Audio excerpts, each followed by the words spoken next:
Hello everyone, welcome to What, Why, How of Ice Baba. Today we will be taking some of the polity topics for discussion. So the first one is the three language formula of the new education policy. So some of the facts appeared directly in the newspaper. We'll see what are these. Say the newspaper says the English was originally meant to be continuing as the official language for 15 years. Yes, it is like for the next 15 years after the commencement of the constitution. Okay, that is still 1965. English had to continue as the official language. Then, Official Languages Act 1963, it provided for the indefinite continuation of English as the official language. So there is no bar for English and it can continue throughout as the official language. And further, the three language formula of the new education policy in 1968 came, and that was also along with the official language resolution passed by parliament in 1968. So these two, that is the new education policy and the official language resolution, said that the non-Hindi speaking states have to mandatorily teach Hindi as one of the languages. So this was the imposition of Hindi on the non-Hindi speaking states. And the anti-Hindi movement started in most of the southern states, and later the situation was toned down by Indira Gandhi and others. Yes, and from then on, this language war has been going on, friends. Okay, some of the stories can go like this. Say, once Lalu Prasad Yadav had sent a birthday wish to, say, Karunanidhi, the then Chief Minister of Tamil Nadu, in Hindi. And now Karunanidhi didn't understand what the letter was. And say later he got to know that it was a birthday wish. And now Karunanidhi wanted to wish to Lalu Prasad Yadav. And in order to take a soft revenge, and he writes a letter in Tamil wishing Lalu Prasad Yadav the birthday. So like this, okay, it keeps on going on either as a cold war or as a strong war which is going on now currently. So this war okay, should not happen. It hurts the unity and integrity of the nation. And here during the Modi government in 2020, new education policy came, and there, although the three language formula was introduced, but Hindi was not made mandatory. So, like, say, the three language should be the wish of that state. Okay, that was what the new education policy said. Okay, that the new education policy didn't impose any language on any state. So, that means okay, first language will automatically be the mother tongue of the state, second language will be English, and third language could be any of the language which the state would wish to choose. So, likewise, the new language policy of the current new education policy 2020 is not an imposition. Okay, but however, the recent controversy erupted. Why it erupted? Because the central government directed that the states should show the details of the three languages which are being implemented so that the central can release the funds for Sarva Shiksha Abhiyan. That means if I want to release the funds, show me the third language which you have implemented. And now the Tamil Nadu government says okay, that this is nothing but a prelude to imposition of Hindi. So you are tying the three language policy to the funds. So that means you are making a new criteria that implement the third language, I will give you the fund. Else, I will not give you the money. So that again became a controversy. So now the center and state, they should sit and come to a consensus and they should tone down the situation, just like Indira Gandhi did it in the past. So likewise. And now for prelims perspective, so the new education policy comes to be the important, and then what are the constitutional provisions of the languages? That becomes important. Friends, like deep questions came on various schemes and programs last year, and the questions also came from the constitutional provisions. Some direct questions came on the articles and parts of the constitution. So hence this becomes important. And now part 17 of constitution speaks of language. So that we can so learn here. And what does this part 17 contain? It contains article 343 to 351. So we will go for glancing what does this article contain to have the decluttering of this concept. And while learning polity, don't by heart the things. So see the practicality and then decide. So how to decide that practicality we will learn here. Say for example, Article 343 speaks of official language.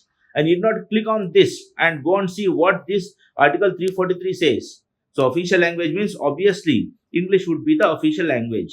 That is what is written in this article.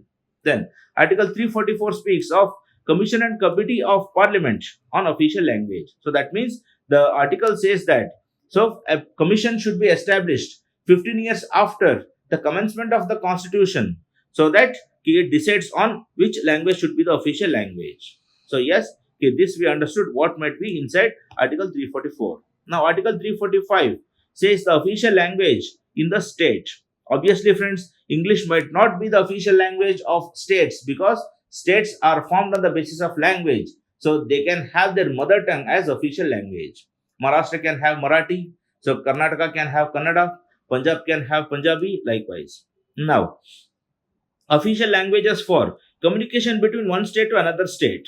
So this cannot be any other language. It has to be English because we have seen the anti-Hindi movement going on. So English shall be the communicating language between two states. Then, okay, special provisions relating to languages spoken by a section of population of a state. So, for example, tribal languages. So, yes, exceptions can be given for them to speak the tribal languages, and some official dealings in the tribal advisory council and others can be in their own language because no one is going to interfere in their lives. Then, Article 348 says language to be used in Supreme Court and High Courts for action bills. Friends, here the articles say that in the Supreme Court, the official language has to be English because people from various states come and plead in the Supreme Court. Hence, it is practical and natural that English shall be the official language of the Supreme Court and nothing else. But however, in the High Courts, if the governor wishes or if the state assembly wishes, then we can go for communicating in any other language.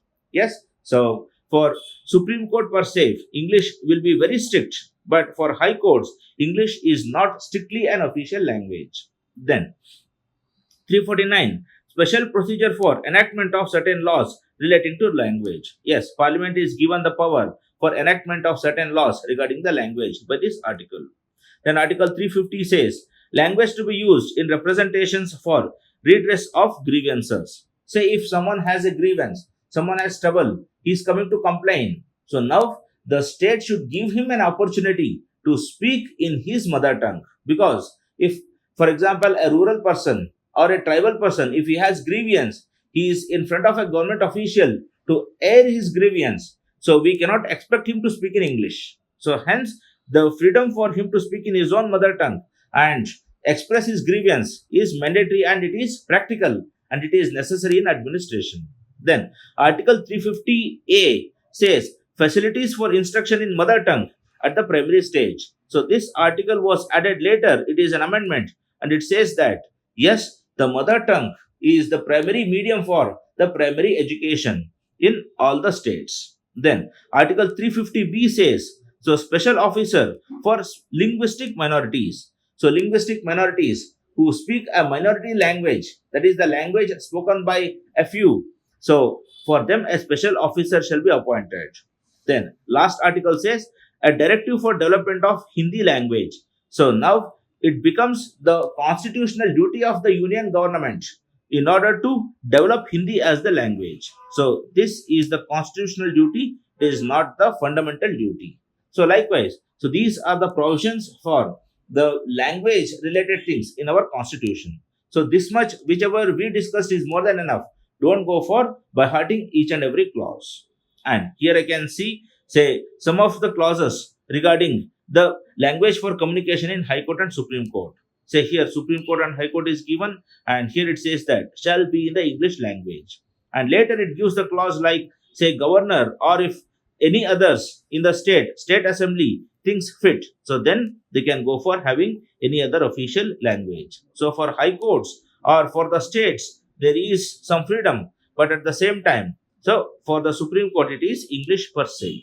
Yes, likewise. Then come to next, Tamal.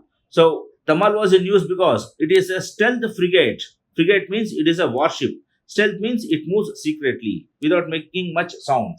Say for example, when Modi ji comes, it doesn't come stealthily. So it comes with all pomp and grandeur. Yes, okay, likewise. So there will be too much of people to see. So many cameras clicking on him, or maybe trumpets sounding loud. So all these, okay, they come. So the stealth frigate cannot go like this. If they go like that, okay, they will shoot them in seconds. So stealth frigate means a warship which moves silently, secretly. Then Tamal will be the last warship to be imported. So again, it is important because the last warship, because such warships will not be imported anymore, because now the country is going to design it on its own. So we are going for indigenous manufacturing of such stealth frigates, and Tamal will be the last stealth frigate. Yes, at the same time, friends, it is not that this is the last defense import. It is only the last stealth frigate import. Yes, likewise. Only for this category it is the last. Then come to next, reciprocal tariffs. So what is this reciprocal tariffs which are doing rounds in the news? Say this is like, okay, India is imposing some of the tariffs on American goods. So this is India, this is US, and we are imposing tariffs on, okay, US motor vehicles, US liquors, whiskies, etc. So now Donald Trump says that if India can levy taxation on US can also levy equivalent taxation on Indian goods. So by this, I am reciprocating your taxation policy. So that is why Donald Trump calls it as reciprocal tariffs or reciprocal taxes. So if someone is imposing tariffs on US goods, US will be imposing the complementary or reciprocative tariffs on those goods. So this is how the reciprocal tariffs come into picture. So sometimes the direct questions can come. Reciprocal tariff is associated with which of the following? So it is associated with the trade between two nations. Yes, likewise. So such conceptual questions will be very easy. You can tackle likewise. So these are some of the topics we have discussed today. So keep updating your current affairs. All the very best from my side. Good luck, friends.